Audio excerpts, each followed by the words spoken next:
யோவான் எழுதின சுவிசேஷம் 3வது அதிகாரம் 1வது வசனம் 2வது வசனம் 3வது வசனம். யூதருக்குள்ளே அதிகாரியான நிக்கோதேமு எனப்பட்ட பரிசேயன் ஒருவன் இருந்தான். அவன் ராக்காலத்திலே இயேசுவினிடத்தில் வந்து, ரபி, நீர் தேவனிடத்திலிருந்து வந்த போதகர் என்று அறிந்திருக்கிறோம். ஏனெனில் ஒருவனும் தன்னுடனே தேவன் இராவிட்டால் நீர் செய்கிற இப்படிப்பட்ட அதிசயங்களை அற்புதங்களை செய்ய மாட்டான் என்றான். நல்லா கவனிக்கிறீங்களா? யூதருக்குள்ளே அதிகாரியான ஒரு மனுஷன் நிக்கோதேமு எனப்பட்ட ஒரு மனுஷன் ஆண்டவராகிய இயேசு கிறிஸ்து கிட்ட வந்து, நீ தேவனிடத்தில் வந்த யாரு போதகர் என்று அறிந்திருக்கிறோம். ஒருவன், ஆமா, ஏனென்றால் ஒருவன் தன்னுடனே தேவன் இராவிட்டால் நீ செய்கிற இப்படிப்பட்ட அற்புதங்களை செய்ய மாட்டான். ஆமென். அற்புதங்களையும் அடையாளங்களையும் யார் செய்யக்கூடும் என்று சொன்னால், தேவன் ஒருவர் அவனோடு கூட இருக்கும்போது அற்புதங்களும் அடையாளங்களும் நடக்கும் என்று யூதர்களுக்குள்ளே அதிகாரியான நிக்கோதேமு சொன்னார். ஆமென், ஹல்லேலூயா. ஆனா இயேசு அவருக்கு ஒரு மறு உத்தரவு கொடுக்கிறார். என்னன்னு சொன்னாக்கா, இயேசு அவனுக்கு பிரதித்திரமாக, ஒருவன் மறுபடியும் பிறவாவிட்டால் எதை காண மாட்டானா? எதை காண மாட்டானா? தேவனுடைய ராஜ்யத்தை காண மாட்டான் என்று மெய்யாகவே மெய்யாகவே உங்களுக்கு சொல்லுகிறேன் அப்படின்னு சொன்னார். ஆமென். அவன் அற்புதத்தை பத்தி பேசும்போது ஆண்டவராகிய இயேசு கிறிஸ்து எதை குறித்து பேசுகிறாரு? தேவனுடைய ராஜ்யத்தை குறித்தும், ஒருவன் மறுபடியும் பிறவாவிட்டால் தேவனுடைய ராஜ்யத்தில் பிரவேசிப்பதில் என்பதை குறித்தும் பேசுகிறார். ஆமென், ஹல்லேலூயா.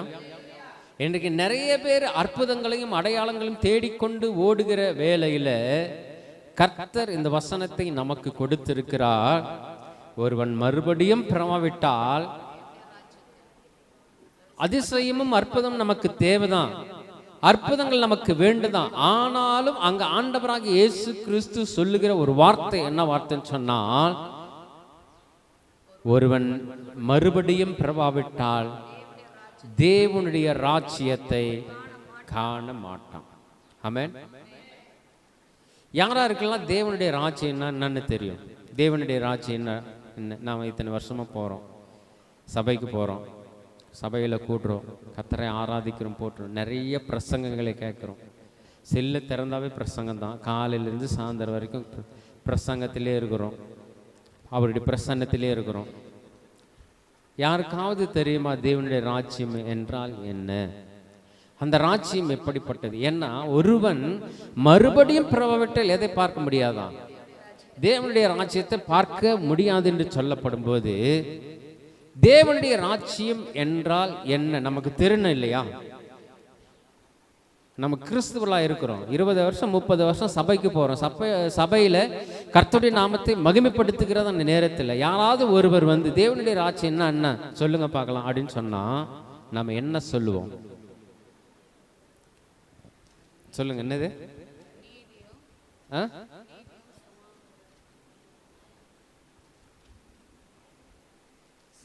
ஆயிரோட அரசாட்சி. அடுத்தது நாங்க பரலோக ராஜ்யம். அடுத்தது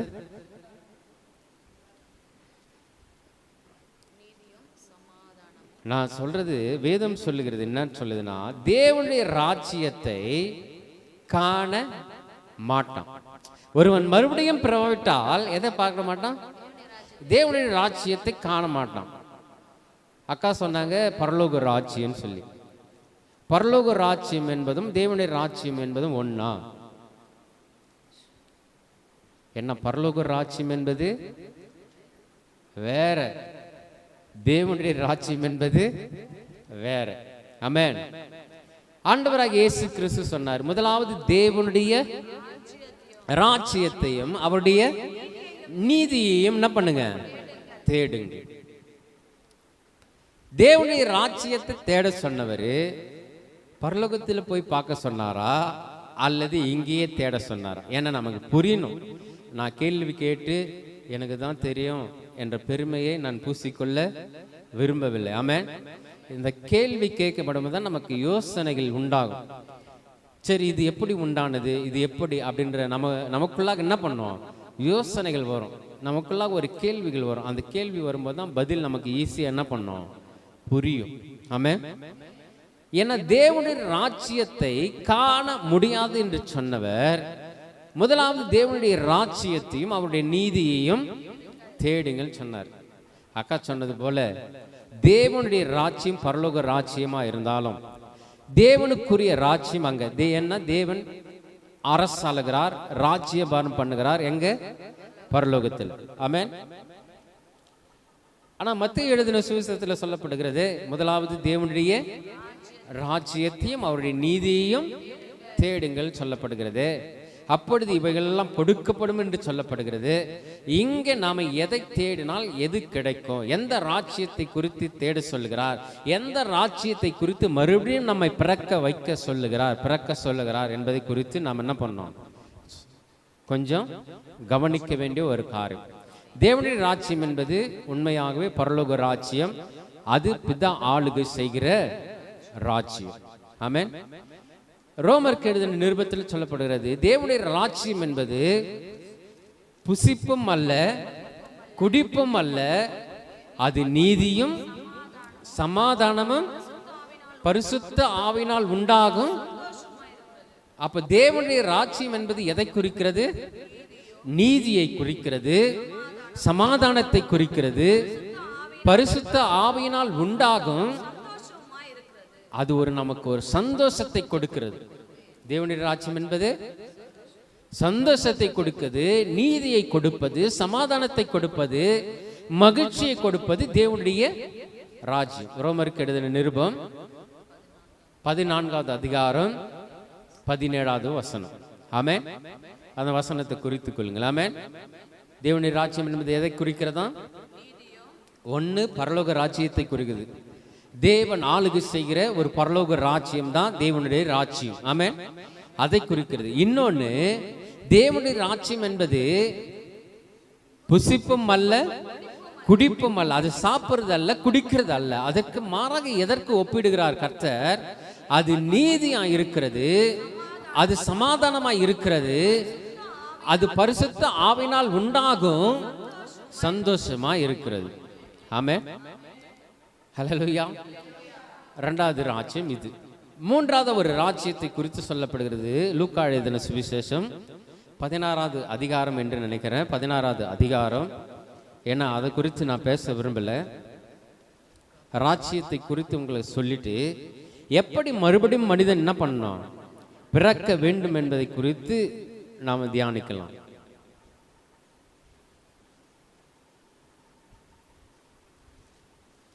பரிசேயரும் சதிசேயரும் கேட்பாங்க, ஆண்டவரே, அப்போஸ்தலர் நடவடிக்கை புத்தகமா எப்பொழுது உம்முடைய ராஜ்யம் வரும் அப்படின்னு கேட்கப்படும் போது லூக்கா எழுதின சுவிசேஷத்தில் தான் நினைக்கிறேன்,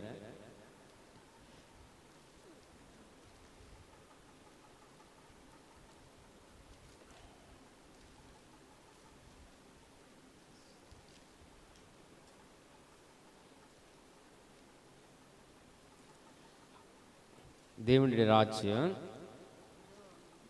ஜெசி என்ன பண்ற, யாராவது எடுக்கட்டும்,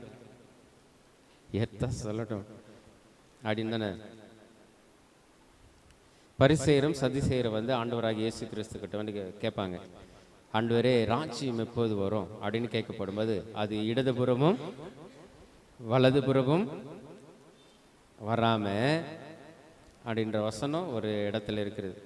லூக்கா எழுதின சுவிசேஷம் அந்த வசனத்தை எடுங்க பார்க்கலாம். மொபைலில் போட்டு செக் பண்ணலாமே. தேவனுடைய ராஜ்யம் போட்டவே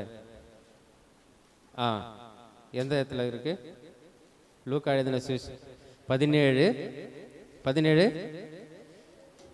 20 21 அந்த வசனம் தான். மேலே இருக்கிற வசனம் 18வது வசனத்தை வாசிக்கலாமா? பார்த்தீங்களா, ஆராதனை எல்லாம் வசனம் சொன்னோமோ அந்த வசனமே நமக்கு வந்துச்சு. ஹல்லேலூயா. இந்த அந்நியனை வழிய திரும்பி வர காணுமே என்று சொல்லி சொன்னார். அவனை நோக்கி, நீ எழுந்து போ, உன் விசுவாசம் உன்னை ரட்சித்தது என்றார். நல்ல கவனிக்கிறீங்களா? தேவனுடைய ராஜ்யம் எப்பொழுது வரும் என்று பரிசேயர் அவரிடத்தில் கேட்டபொழுது அவர்களுக்கு அவர் பிரதித்திரமாக, நல்ல கவனிக்கிறீங்களா, தேவனுடைய ராஜ்யம் உங்க கண்களுக்கு முன்பதாக காணும்படி அந்த தேவனுடைய ராஜ்யம் வராது. இதோ இங்கே என்றும் அதோ அங்கே என்றும் சொல்லப்படுவதற்கு ஏதுவும் இராது. இதோ தேவனுடைய ராஜ்யம் எங்க இருக்கிறதா? நமக்குள்ளாக இருக்கிறது தான் தேவனுடைய ராஜ்யம். ஆமென். ஹல்லேலூயா. நல்லா கவனிக்கிறீங்களா? அப்ப தேவனுடைய ராஜ்யம் என்பது பரலோக ராஜ்யத்தை குறித்ததான ஒரு காரியமாக இருந்தாலும் அந்த தேவனுடைய ராஜ்யம் நம்முடைய கண்களுக்கு எதிராக என்ன பண்ணாது? வராது. வலதுபுறம் பார்த்தாலும் வராது, இடதுபுறம் பார்த்தாலும் வராது. இதோ அங்கே இருக்கிறது, இதோ இங்கே இருக்கிறதுன்னு சொல்றதுக்கு ஏதுவும் இராது. இதோ தேவனுடைய ராஜ்யம் எங்க இருக்கிறதா? நமக்குள்ளாக இருக்கிறது தான் தேவனுடைய ராஜ்யம். ஆமென். இதை குறித்து தான் ஆண்டவராகிய இயேசு கிறிஸ்து அந்த நிக்கோதேமை கூட என்ன பண்றாரு? பேசுகிறார். ஆமென். அந்த வசனத்தை வாசிக்கலாமா? இயேசு அவனுக்கு பிரதித்திரமாக, ஒருவன் மறுபடியும் பிறவாவிட்டால் என்ன மாட்டானா? அப்போ நமக்குள்ளாக இருக்கிற ராஜ்யத்தை என்ன பண்ண முடியாது? பார்க்க நிறைய பேர் அமைதியா இருக்கிறாங்க. என்னால பார்க்க முடியும்னு அர்த்தமா இல்லை நீங்க சொல்றதை என்னால கேட்க முடியாது என்ற அர்த்தமா தெரியல. ஆமென். தேவனுடைய ராஜ்யத்தை என்ன பண்ண முடியாதான்? காண முடியாது. ஆமென். ஹல்லேலூயா. ஹல்லேலூயா. ஒருவன் மறுபடியும் பிறவாவிட்டால் தேவனுடைய ராஜ்யத்தை காண முடியாது. அதுக்கு நிக்கோதேமு என்ன கேட்கிறாரு? ஆண்டவரே, அதற்கு நிக்கோதேமு, எனக்கு வயசு ஒரு 40, 45, 50, 55, 60, 65, 70, 75, 100, 105 ஆயிடுச்சு.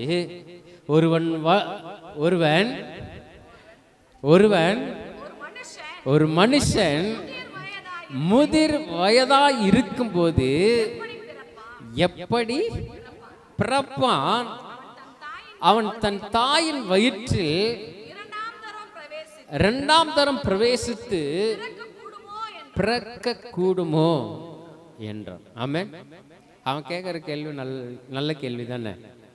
எப்படி ஆண்டவரே என்னால பிறக்க முடியும்? எனக்கு வயசாடிச்சு, என் வயதுல என்ன சொல்றாரு? ஒருவன் முதிர் வயதாய் இருக்கப்படும் போது எப்படி பிறக்க கூடும்? என் தாயின் வயிற்றில் இரண்டாம் தரம் நான் பிரவேசித்து பிறக்க கூடுமோ என்றான். அதற்கு அவர் சொல்றாரு, இயேசு பிரதித்திரமாக, ஒருவன் எப்படி பிறக்கணுமா? ஜலத்தினாலும் ஆவியினாலும் பிரபாவிட்டால் தேவனுடைய ராஜ்யத்தில் எங்க போக மாட்டானா? இது எந்த ராஜ்யத்தை குறிக்கிறது? பரலோக ராஜ்யத்தை குறிக்கிறது. ஆமென். நமக்குள்ளாக ஒரு தேவனுடைய ராஜ்யம் இருக்கிறது, உண்மைதான். கர்த்தர் வசனங்களை கொண்டு நம்ம ஆளுகை செய்கிறார், உண்மைதான். ஆனா மறுபடியும் பிரபாவிட்டால் எங்க பிரவேசிக்க முடியாதான்? தேவனுடைய ராஜ்யத்தில் பிரவேசிக்க முடியாது. ஆமென். ஹல்லேலூயா. அதுவும் எப்படி பிறக்க வேண்டுமா? ஜலத்தினாலும் ஆவியினாலும் பிரபாவிட்டால். ஆமென். ஏற்கனவே இந்த சத்தியத்தை நான் சொல்லியிருக்கிறேன். எத்தனை பேருக்கு ஞாபகம் இருக்குதுன்னு தெரியல. ஆமென். போன வாரம் கேட்ட சத்தியமே இந்த வாரம் என்ன பண்றது இல்லை, நமக்கு ஞாபகம் இருக்க மாட்டேங்குது. ஆமென். அதனால தான் திரும்ப உங்களுக்கு என்ன பண்றேன், நான் ஞாபகப்படுத்துகிறேன்.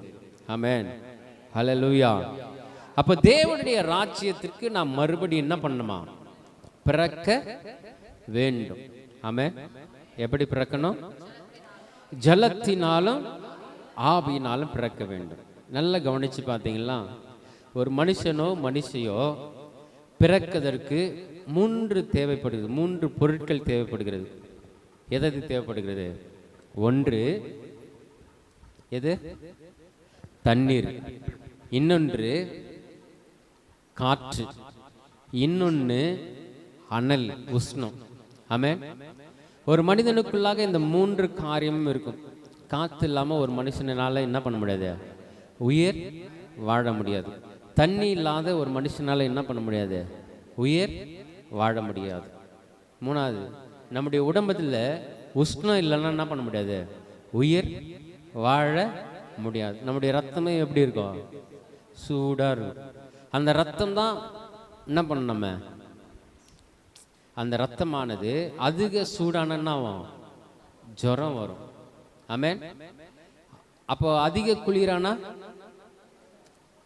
ஆமா, அந்த ரத்தம் தான் நம்ம என்ன பண்ணோம், அந்த சூட்டு தான் நம்ம என்ன பண்ணோம்னா கண்ட்ரோல் பண்ணி நம்மை நடத்தும். ஒரு மனிதனுக்குள்ளாக இந்த 3 காரியங்களும் சரியா இல்லைன்னு சொன்னா அவனுடைய சரீரம் பலவீனப்பட்டு இருக்கும்.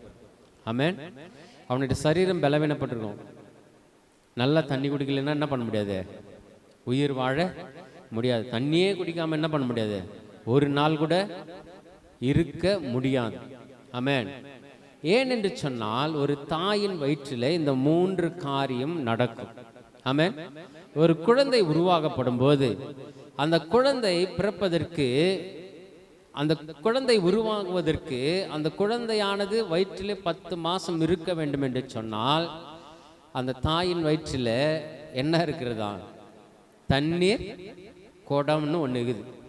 தெரியலைங்களா உங்களுக்கு? ஆமென். அந்த தண்ணீர் குடம் எதற்காக வைக்கப்பட்டிருக்குன்னு சொன்னால் அந்த பிள்ளை நன்றாக வளர வேண்டும். ஆமென். அந்த பிள்ளை நல்லா சுவாசிக்க வேண்டும். அதுக்கு தான் அந்த தொப்புள் கொடியின் மூலமாக என்ன பண்ணப்படுகிறது, சுவாச காற்று போகிறது. ஆமென். நல்லா கவனிக்கிறீங்களா?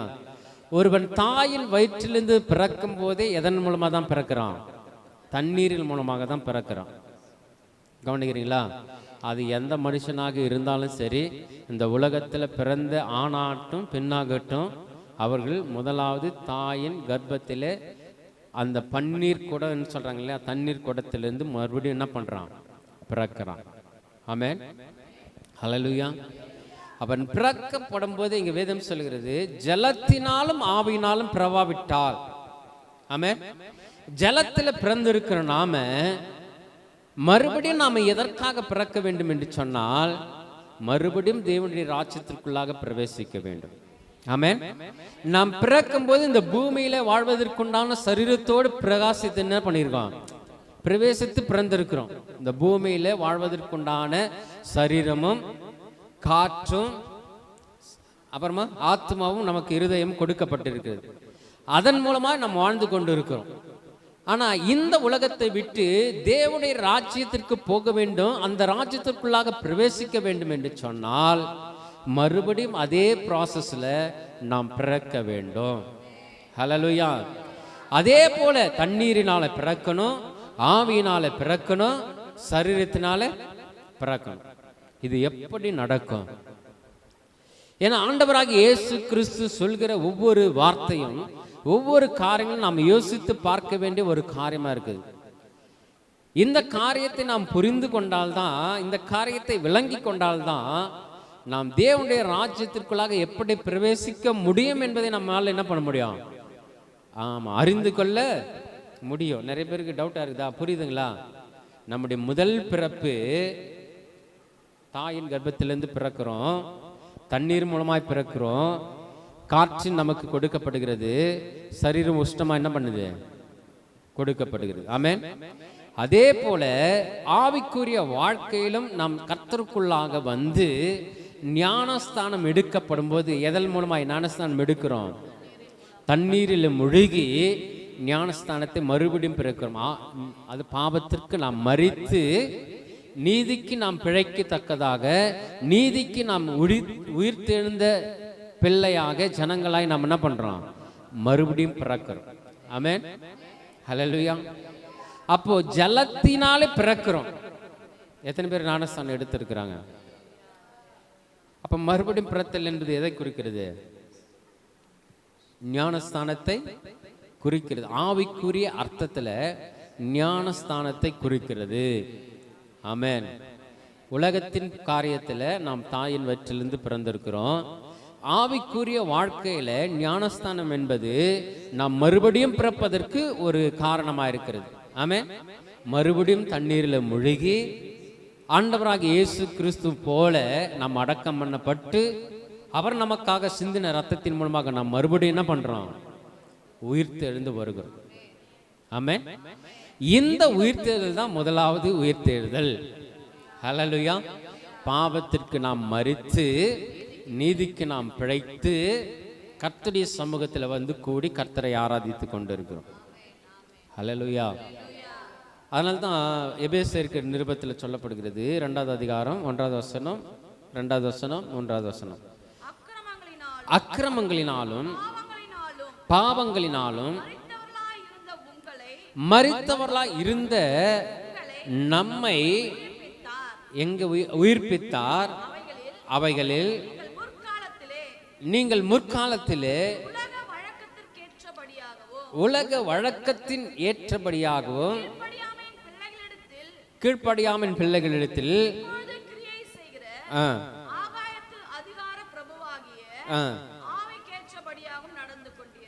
ஆவிக்கேற்றபடியாகவும் நடந்து கொண்டீர்கள். அவர்களுக்குள்ளே நாம் எல்லாரும் முற்காலத்திலே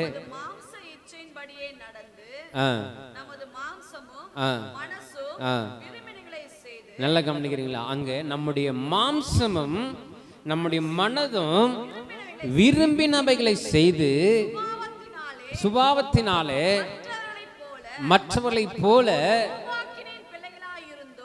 கோபாக்கின் பிள்ளைகளாய் இருந்தோம். தேவனோ இரக்கத்தில் ஐஸ்வர்யம் உள்ளவராய் என்ன பண்ணாரா? நம்மில் அன்பு கூர்ந்த தம்முடைய மிகுந்த அன்பினாலே எதுல மரித்து கிடந்தோம்?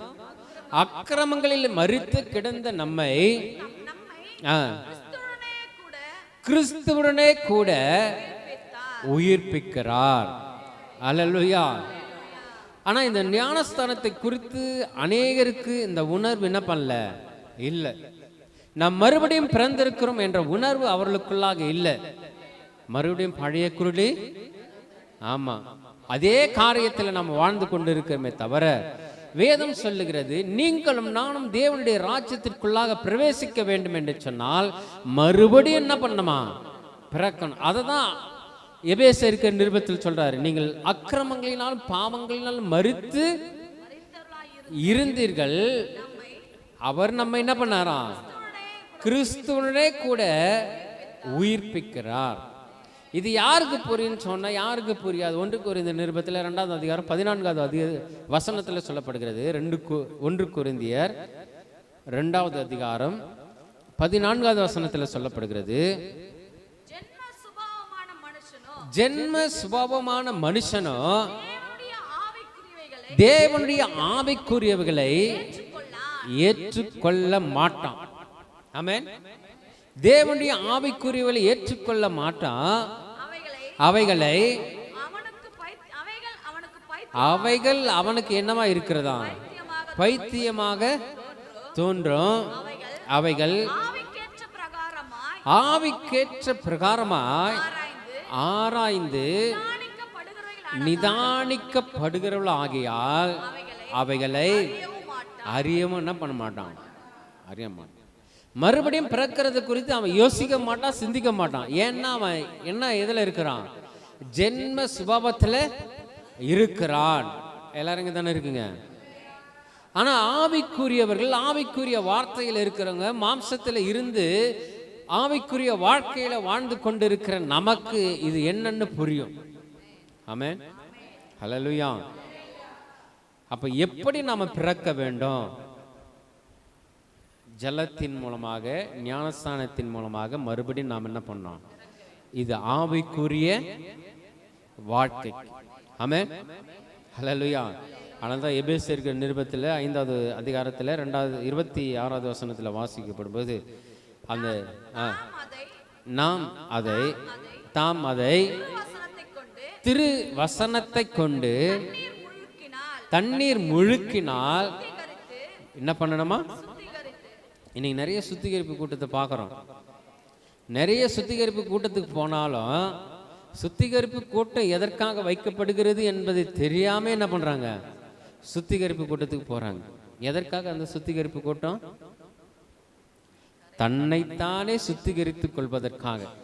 தான் செய்த பாவம், தான் செய்த அக்கிரமம், தான் பேசின பொய், தான் செய்த திருட்டு, தான் செய்த அனைத்து சுபாவங்களுக்கும் என்ன பண்ணணும்? சுத்திகரிக்கணும்ட்டு ஒரு கூட்டத்தை வைக்கிறாங்க. ஆமென். ஆனா இங்க வேதம் சொல்லுகிறது, தாம் அதை எதன் மூலமாய் சுத்திகரித்துக் கொள்ள வேண்டுமா? திருவசனத்தை கொண்டு தண்ணீர் முழுக்கினால் சுத்திகரித்து பரிசுத்தமாக்குகிறதுக்கும் எதுதான்? கரை, திரை முதலானவைகள் ஒன்றும் இல்லாமல் பரிசுத்தமும் பிழையற்றதுமான மகிமையுள்ள சபையாக உன்னையும் என்னையும் அது மகிமையுள்ள சபையாக அவருக்கு முன்பதாக நிறுத்தி கொள்ளவும் தம்மை தாமே என்ன பண்ணறான்? ஒப்பு கொடுத்தார். தம்மை தாமே ஒப்பு கொடுத்தாராம். யாரு? ஆண்டவராகிய இயேசு கிறிஸ்து. ஹல்லேலூயா, ஹல்லேலூயா. இது எப்படி மறுபடியும் பிறக்க முடியும்னு சொன்னாக்கா, ஆவிக்குரிய வாழ்க்கையிலே நாம் ஞானஸ்தானத்தை பெற்று எழுந்து வரப்படும் போது மறுபடியும் பிறக்கிறோம். தண்ணீரிலிருந்து பிறக்கிறோம். ஆமென். தண்ணீரிலிருந்து பிறக்கப்படும் போது அப்ப ஆவியில பிறக்க முடியாது. அப்ப ஆவி உயிர்ப்பிக்க மாட்டாது. நல்லா கவனிக்கிறீங்களா? நம்ம குழந்தைகளாய் தான் மறுபடியும் என்ன பண்றோம்? பிறக்கிறோம். அப்பதான் நமக்கு என்ன பண்றது? பிறப்பு வருகிறது. நாம ஆவிக்குரிய வாழ்க்கையில குழந்தைகளாய் இருக்கிறோம். நல்லா கவனிக்கிறீங்களா?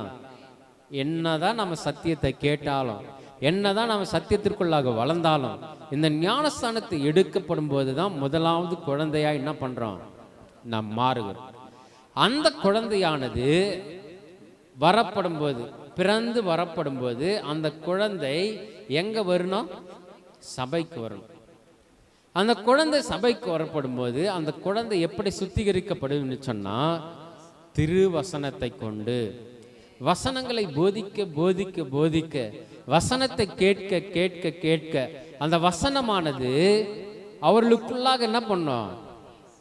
அவர்களுக்குள்ளாக என்ன பண்ணும்? உள்ளே போகும். முதல்ல ஆமென்.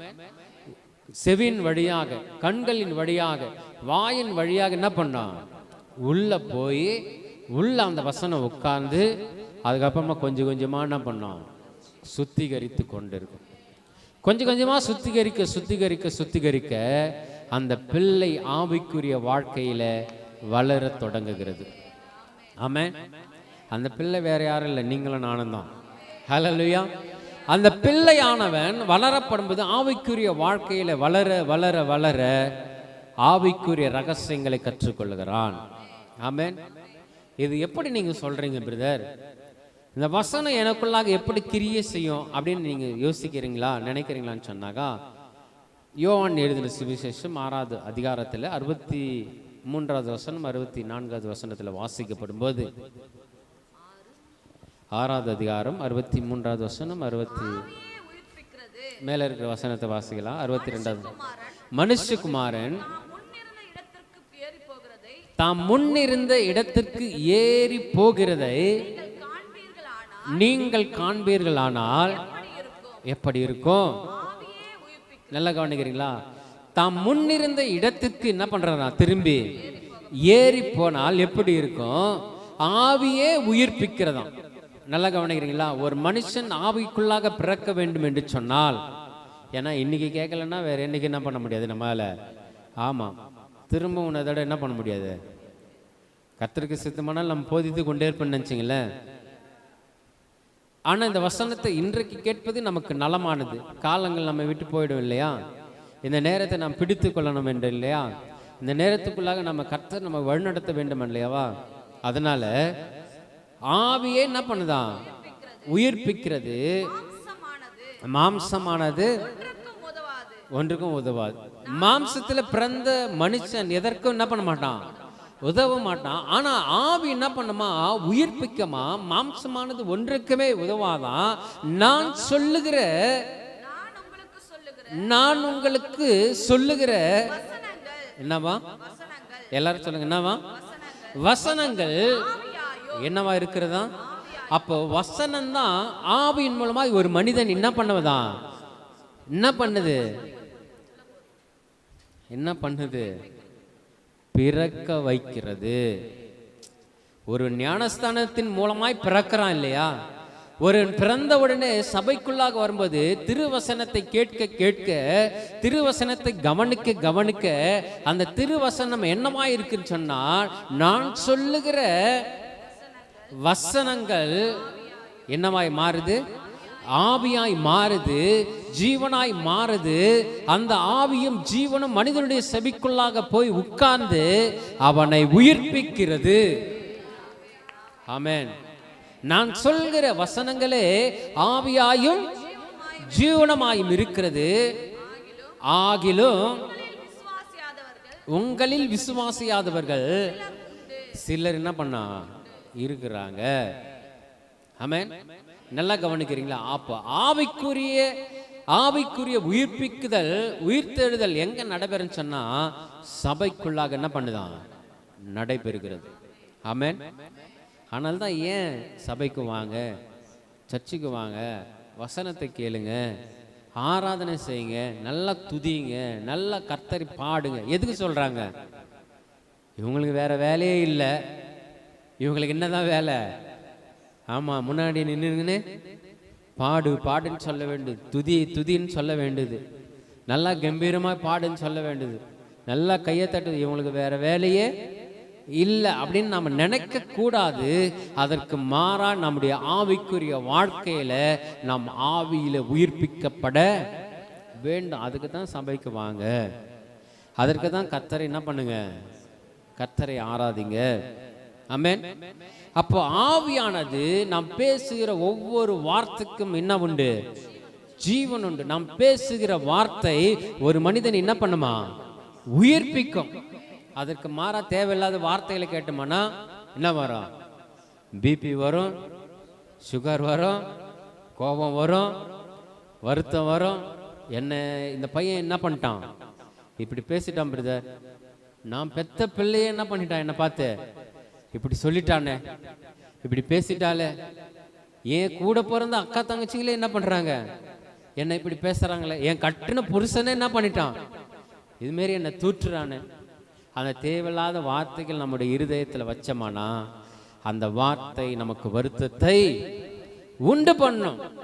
அதற்கு மாறாக ஆண்டவராகிய இயேசு கிறிஸ்து சொன்ன வார்த்தைகளை நாம் கேட்கப்படும்போது அந்த வார்த்தையானது நம்ம என்ன பண்ணுமா?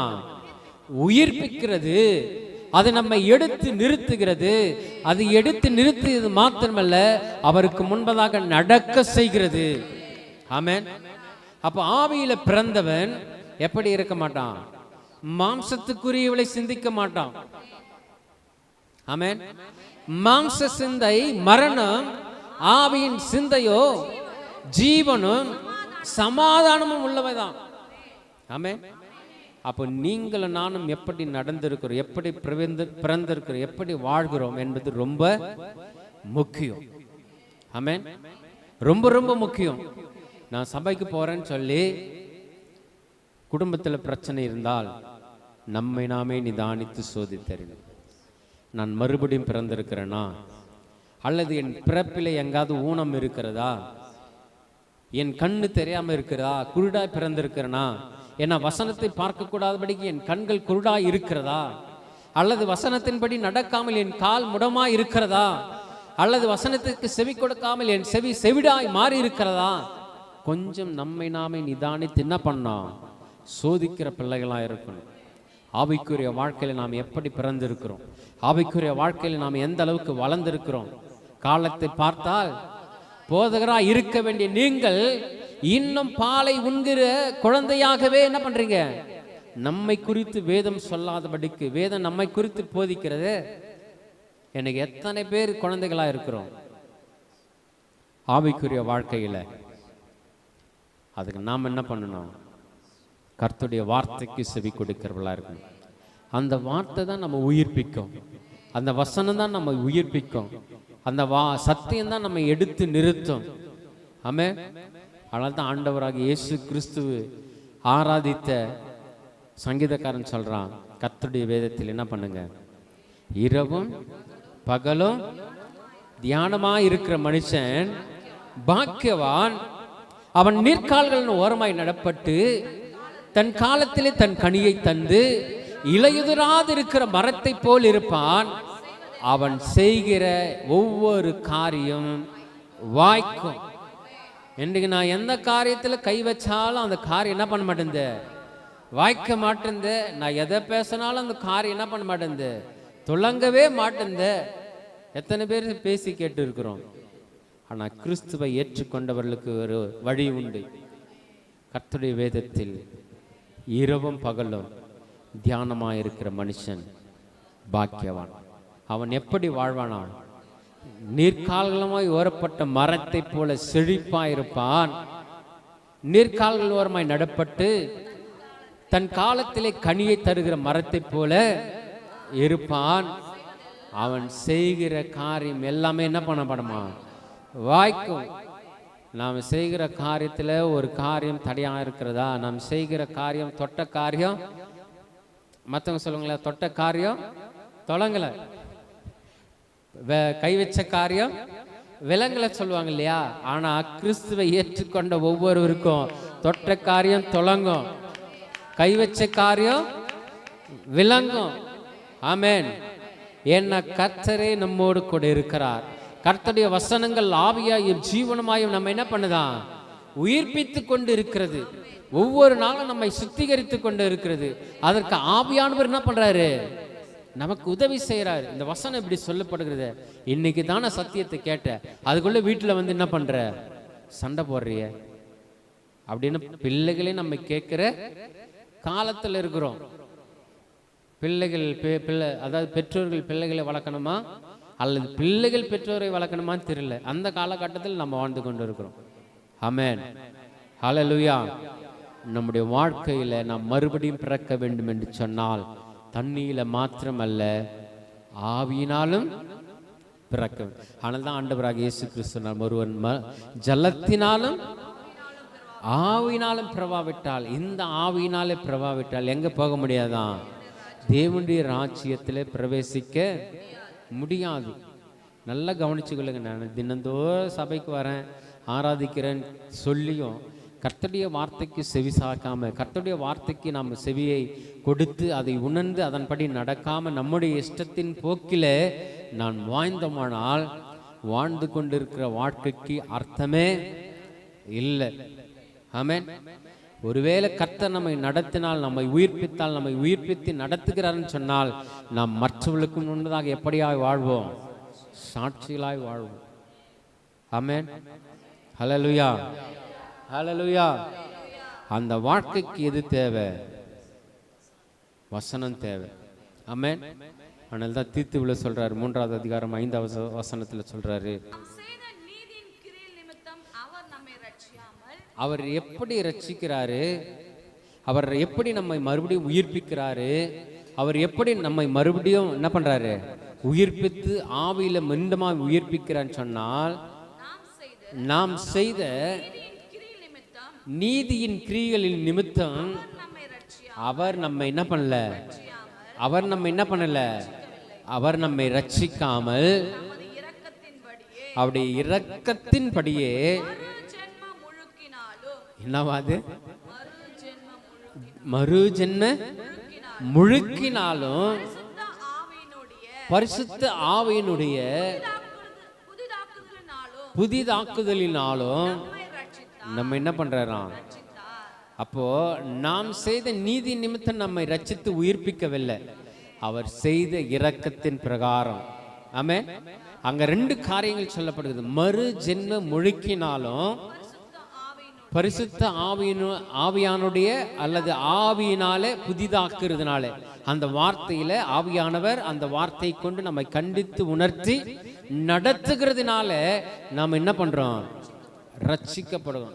ரட்சிப்பு என்பது ஏதோ நான் ரட்சிக்கப்பட்டுட்டேன், ஞானஸ்தானம் எடுத்துட்டேன், அதன் பிறகு நான் ஞானஸ்தானத்தை அல்லது ரட்சிக்கப்பட வேண்டாம் என்பதே நம்முடைய நோக்கம் இருக்கக்கூடாது. நம்முடைய நோக்கமா இருக்கக்கூடாது.